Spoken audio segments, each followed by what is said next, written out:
Science maker. இன்னைக்கு நம்ம பார்க்க போகிறது சிக்கன் பிரியாணி. ஒரு பாத்திரம் வச்சு அதில் எண்ணெய் ஊற்றிக்கலாம். எண்ணெய் நல்லா காஞ்சதுக்கு அப்புறம் பட்டை, லவங்கம், கிராம்பு, ஏலக்காய் இது எல்லாத்தையும் போட்டு நல்லா வதக்கிக்கலாம். பச்சை மிளகாய், பொடியாக நறுக்கி வச்ச வெங்காயம்,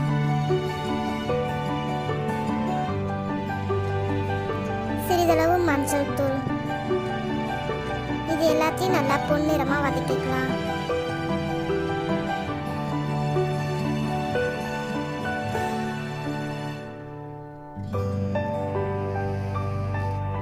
தக்காளி,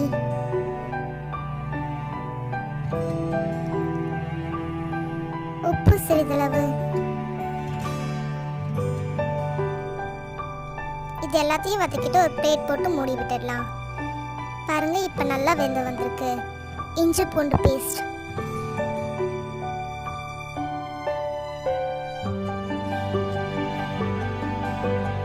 கொத்தமல்லி இலை, புதினா இலை, இது எல்லாத்தையும் நல்லா வதக்கிக்கலாம். காரத்திற்கேற்ப மிளகாய்த்தூள், சிறிதளவு தயிர்,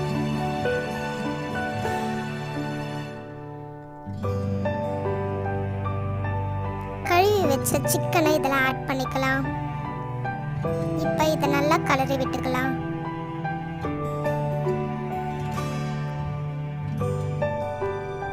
இதை மூடி விட்டு எண்ணெயிலே கொஞ்ச நேரம் வேக விடலாம்.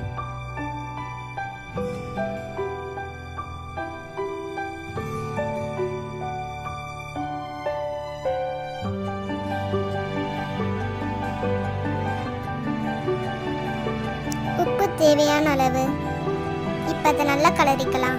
இதே மாதிரி திரும்பவும் மூடி விட்டு எண்ணெயிலே வேக விடணும்.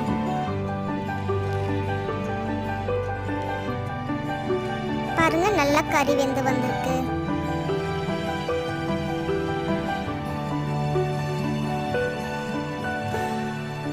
ஒரு கப் அரிசி எடுத்தோன்னா அதுக்கு 2 கப் அளவுக்கு தண்ணி விட்டுக்கணும். தண்ணி விட்டு இப்போ நல்லா கிளறி விட்டுக்கலாம்.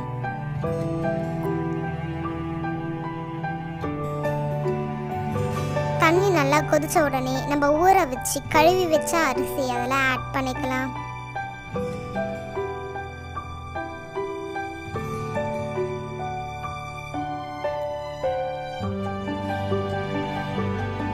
அரிசி ஆட் பண்ணி அதில் ஃபுல்லாக நல்லா கலந்து விட்டுக்கலாம்.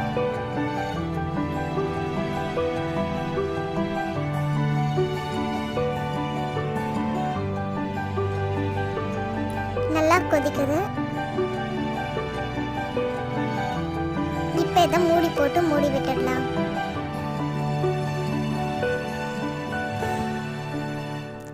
கொஞ்ச நேரம் கழிச்சு அதை நல்லா தொலைவி விடணும். அப்பதான் அடி பிடிக்காம இருக்கும். அடிக்கடி ஓப்பன் பண்ணி இது மாதிரி தொலைவி விட்டு மூடிக்கலாம். பாருங்க, லெமன் ஜூஸ் விட்டுக்கலாம்.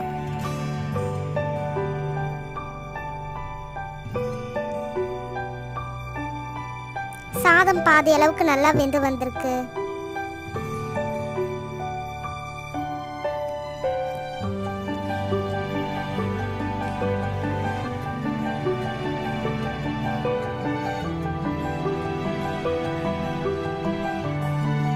பாதி வெந்தா போதும் நம்மளுக்கு. இது மாதிரி நம்ம ஃபுல்லாக கொத்தமல்லி தழையும் புதினா தழையும் தூவி விட்டு மூடி விட்டுடலாம்.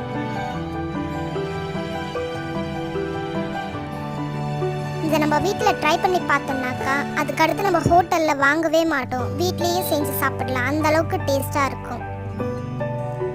இப்போ இது மேலே ஒரு இட்லி குண்டானில் தண்ணி வச்சு 10 மினிட்ஸ் இது மேலே வெயிட் வைக்கணும்.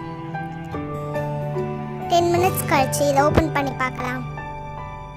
நம்மளுடைய பிரியாணி ரெடி ஆயிடுச்சு.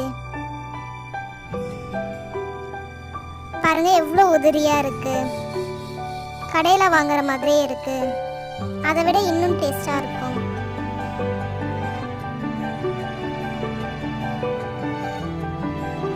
பார்க்கவே சூப்பரா இருக்கு.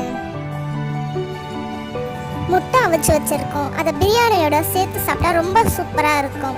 என்ன ஃப்ரெண்ட்ஸ், இந்த டிஷ் உங்களுக்கு பிடிச்சிருக்கா? வீட்டில் ட்ரை பண்ணி பார்த்துட்டு கமெண்ட் பண்ணுங்கள்.